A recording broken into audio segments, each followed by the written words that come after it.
One of your most talked about moments from Wednesday's debate is when you said this. Let's listen. 92%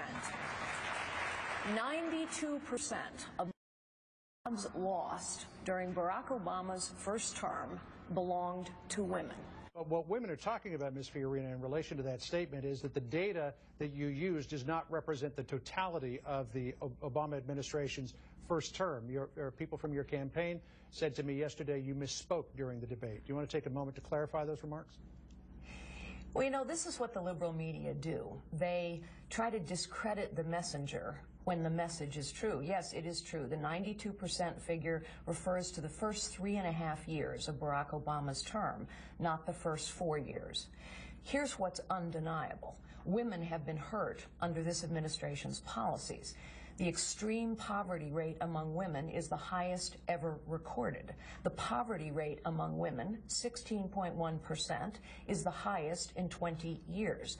Women have been harmed by this administration's policies, just as African Americans have, just as the poor have been. Progressive policies are bad for the people that they claim to help. That is true of women as well as men. Well, let me just ask you again, if you're using a data set that stops in March of 2012 that you use because that is the most advantageous point, to make that point, are you doing voters a disservice by not telling them what really happened during the entire first term of the presidency, which is that by January of 2013, the number of jobs among women had actually increased by about 400,000? Yes, as my campaign said, we misspoke.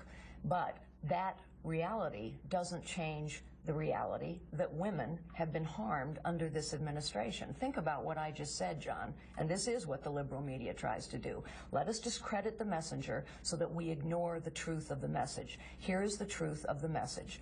Women are harmed by this administration's policies. Record numbers of women have lost jobs, are living in poverty, or are living in extreme poverty.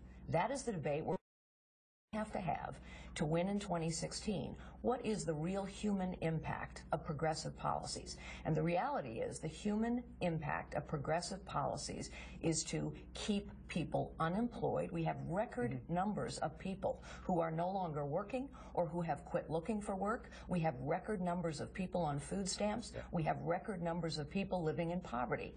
Those are the facts. That is the truth. All right, we've got to wrap it up there. Ms. Fiorina, thanks so much for joining us again. Good to see you. We'll